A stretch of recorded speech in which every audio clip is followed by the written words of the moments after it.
एक ऐसी दुनिया की कल्पना करो जहां घर नहीं है, सुपरमार्केट नहीं है, डॉक्टर नहीं है।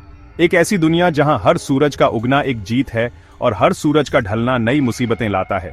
यही रियलिटी थी हमारे शुरुआती पूर्वजों की, इंसानियत के पायनियर्स की। हम अक्सर उनके बारे में सोचते हैं, ये मजबूत लचीले लोग जो लाखों साल पहले धरती पर चलते थे। लेकिन उनके बारे में सबसे चौंकाने वाले रहस्यों में से एक है उनकी अनबिलीवेबली छोटी लाइफ स्पैन। साइंस हमें बताता है कि एवरेज लाइफ एक्सपेक्टेंसी सिर्फ 12 से 15 साल थी। ये समझना लगभग नामुमकिन लगता है। एक स्पीशीज कैसे सरवाइव कर सकती थी, थ्राइविंग और इवॉल्व करना तो दूर की बात है, जब उसके मेंबर्स इतनी छोटी जिंदगी जीते थे। ये एक ऐसा सवाल है जो हमें सर्वाइवर होने के असली मतलब की गहराई में ले जाता है। ये किसी एक सिंपल जवाब के बारे में नहीं है। ये एक कॉम्प्लेक्स पहेली है जो पास्ट के टुकड़ों से जुड़ी हुई है। सच्चाई ये है कि एवरेज लाइफ स्पैन एक डिसेप्टिव नंबर हो सकता है। इसका मतलब ये नहीं है कि हर कोई अपने 12वें बर्थडे पर मर गया, बल्कि ये एक ऐसी दुनिया की क्रूर तस्वीर दिखाता है जहां सर्वाइवल मिनट ब मिनट की स्ट्रगल थी, खासकर छोटे बच्चों के लिए। इसे सही मायने में समझने के लिए हमें मॉडर्न लाइफ के बारे में जो कुछ भी पता है उसे हटाना होगा। हमें खुद को उनकी जगह पर रखना होगा, बिना शेल्टर के बारिश की ठंड महसूस करनी होगी, अंधेरे में शिकारी की गुर्राहट सुननी होगी और बिना दवा के चोट के दर्द का सामना करना होगा। चलो लाखों साल पहले एकदम शुरुआत में चलते हैं, अफ्रीका के मैदानों में। यहीं से इंसानों की कहानी शुरू होती है, हमारे शुरुआती पूर्वजों के साथ, जैसे ऑस्ट्रेलोपिथेक्स। वे वैसे शिकारी नहीं थे जैसे हम अक्सर सोचते हैं। वे छोटे थे, ज्यादा कमजोर थे, और अक्सर वे शिकार होते थे ना कि शिकारी। उनकी दुनिया बड़े बड़े शिकारियों से भरी हुई थी।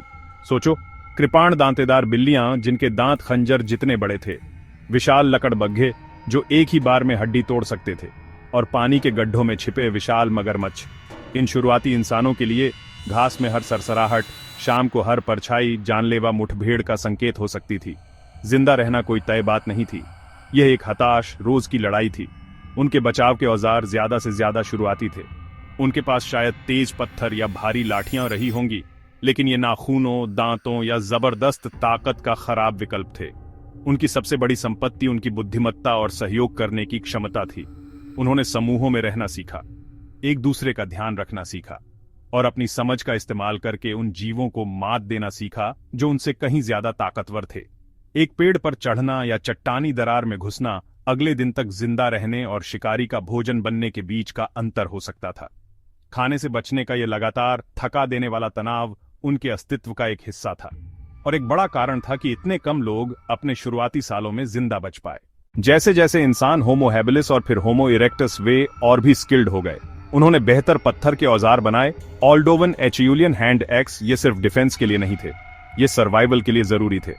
इन औजारों से वे बड़े प्रीडेटर्स के छोड़े गए कार्केसेस को काट पाते थे। कीमती मीट मैरो यह एक रिस्की काम था। हाइना गिद्ध खाने की रोज की तलाश एक लगातार थका देने वाला काम था।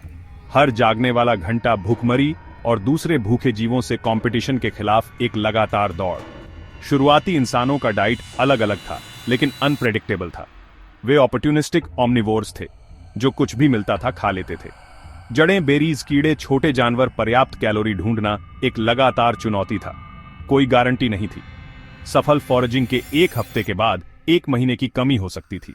कुपोषण एक लगातार खतरा था जो उनकी इम्यूनिटी को कमजोर करता था और उन्हें बीमारियों के लिए ज्यादा सेंसिटिव बनाता था। एक शरीर जो लगातार भूखा रहता है, वह इन्फेक्शन से ठीक से नहीं लड़ पाता। जब साइंटिस्ट्स कहते हैं कि शुरुआती इंसान का एवरेज लाइफ स्पैन लगभग 12 साल था, तो यह एक चौंकाने वाला और अक्सर गलत समझा जाने वाला आंकड़ा है। इसका मतलब यह नहीं है कि लोग 12वां जन्मदिन मनाकर तुरंत मर गए। इस नंबर को समझने की कुंजी है एवरेज का concept, infant mortality, child mortality. इसे ऐसे समझें, एक इंसान जो 60 साल तक जीता है, 5 बच्चे जो पहले जन्मदिन से पहले मर जाते हैं, तो उस ग्रुप की एवरेज उम्र 10 साल से भी कम हो जाएगी। छोटी उम्र में हुई मौतों से एवरेज नीचे गिर जाता है। पहले कुछ साल सबसे खतरनाक थे। बच्चे बहुत कमजोर थे, वे कई बीमारियों के लिए संवेदनशील थे, वे खाने के लिए मां पर निर्भर थे। मां के चले जाने पर बचने की संभावना लगभग 0 थी। कुछ पल के लिए अकेला छोड़ना भी उन्हें शिकारी का शिकार बना देता था।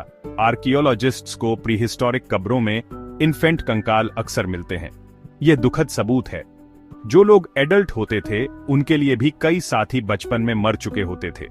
यही कम एवरेज का स्टैटिस्टिकल कारण है। अगर बच्चा 10-15 साल तक बच गया, उसकी लंबी उम्र की संभावना बहुत बढ़ जाती थी। 15 साल तक पहुंचने वाला साबित कर चुका था कि वह मजबूत है। ऐसा व्यक्ति 30 या 40 साल तक जी सकता था। ये ट्राइब के बुजुर्ग थे, नॉलेज और एक्सपीरियंस के रखवाले थे। शुरुआती इंसानों की लाइफ स्पैन की स्टोरी सिर्फ अटकलें नहीं हैं। ये एक नैरेटिव है जो हमारे पूर्वजों की हड्डियों में लिखा हुआ है। पेलियोएंथ्रोपोलॉजिस्ट्स वो एक्सपर्ट्स हैं जो इस स्टोरी को पढ़ते हैं। जब वे किसी पुरानी कंकाल को निकालते हैं तो यह एक बायोग्राफी खोलने जैसा होता है। खासकर दांत जानकारी का खजाना होते हैं। जैसे पेड़ के छल्ले, दांत एनामेल की नई लेयर्स बनाते हैं। माइक्रोस्कोपिक ग्रोथ लाइंस देखकर उम्र पता लगती है। यह टेक्निक डेंटल हिस्टोलॉजी कहलाती है। इससे कई होमिनिन फॉसिल्स की मौत की उम्र और बच्चों की मोर्टेलिटी रेट्स की पुष्टि हुई है।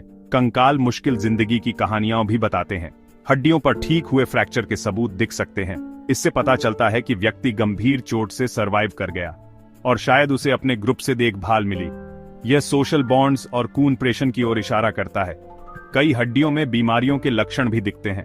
पेलियोपैथोलॉजिस्ट्स आर्थराइटिस जैसी कंडीशंस पहचानते हैं। यह फिजिकली डिमांडिंग लाइफस्टाइल दिखाता है। गंभीर इन्फेक्शंस जैसे ऑस्टियोमाइलाइटिस भी मिलते हैं। न्यूट्रिशनल डेफिशिएंसी के सबूत, रिकेट्स, स्कर्वी, ये विकृत हड्डियां लगातार डाइटरी स्ट्रेस की तस्वीर पेश करती हैं। हड्डियों और दांतों की केमिकल कंपोजिशन से और भी क्लू मिलते हैं। स्टेबल आइसोटॉप्स का एनालिसिस करके साइंटिस्ट डाइट रिकंस्ट्रक्ट करते हैं। डाइट, प्लांट बेस्ड, मीट, समुद्री रिसोर्सेज। ब्रूटल स्टैटिस्टिक्स और कम एवरेज लाइफ स्पैन के बावजूद ये याद रखना जरूरी है कि कुछ इंडिविजुअल ओल्ड एज तक सरवाइव कर पाए। ये एल्डर्स एक्सेप्शंस थे, वो हार्डन्ड सर्वाइवर्स जिन्होंने जिंदगी की हर स्टॉर्म को झेला था। इमेजिन एक आदमी या औरत 40 या 50 की उम्र में एक दुनिया जहां एवरेज लाइफ एक्सपेक्टेंसी टीन्स में थी। वो रिवर्ड फिगर्स रहे होंगे, क्रूशल सर्वाइवल नॉलेज की लिविंग लाइब्रेरीज। उन्होंने दशकों तक बदलते सीजन्स देखे थे। ड्राउट में पानी कहां मिलेगा, कौन से प्लांट्स खाने के लिए सेफ थे, कौन से पॉइजनस और गेम को कैसे ट्रैक करना है। उनका एक्सपीरियंस पूरे ग्रुप के सर्वाइवल के लिए इनवैल्यूएबल था। इन ओल्डर इंडिविजुअल्स का एग्जिस्टेंस फॉसिल रिकॉर्ड से सपोर्ट होता है। फॉर एग्जाम्पल, ला शापेल ओसेंस का फेमस ओल्ड मैन फ्रांस में मिला एक निएंडरथॉल स्केलेटन दिखाता है कि वो 40 के आसपास जिया। रिमार्केबल, क्योंकि स्केलेटन में सीवियर आर्थराइटिस दिखता है, ज्यादातर दांत गिर चुके थे। वो खुद हंट नहीं कर पाता था और टफ फूड च्यू नहीं कर पाता था, फिर भी उसने सालों तक सरवाइव किया। सोशल केयर का पावरफुल एविडेंस उसके ग्रुप ने उसे फीड किया होगा और उसे प्रोटेक्ट किया होगा। लाखों सालों तक इंसान घुमंतू शिकारी संग्राहक के तौर पर जीते थे, हमेशा चलते रहते थे। लेकिन करीब 12,000 साल पहले कुछ ऐसा कमाल हुआ, एग्रीकल्चरल रेवोल्यूशन। दुनिया के अलग अलग हिस्सों में फर्टाइल क्रिसेंट चीन अमेरिका लोगों ने पौधे और जानवर पालना शुरू किया। खाना चेसिंग करने के बजाय उन्होंने उसे उगाना शुरू कर दिया। यह यकीनन हमारी पूरी कहानी का सबसे इंपॉर्टेंट बदलाव था। इससे लोग एक जगह बसने लगे, पक्के गांव बनने लगे और ज्यादा स्टेबल, अनुमानित खाने की सप्लाई हुई। यह लंबी, ज्यादा सिक्योर जिंदगी की तरफ पहला बड़ा कदम था। एक भरोसेमंद खाने का सोर्स होना एक गेम चेंजर था। हालांकि खेती कड़ी मेहनत थी, पर इसने रोजाना स्टार्वेशन के खतरे को कम कर दिया।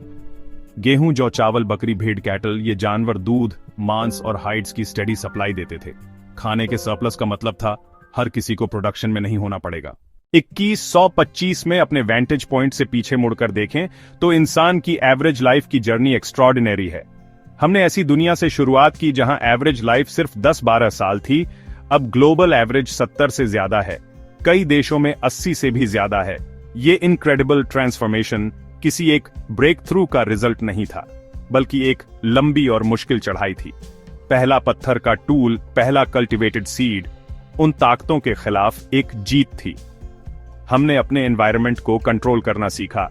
Agricultural revolution, food security civilisations का उदय, फिजिकल और सोशल सिक्योरिटी।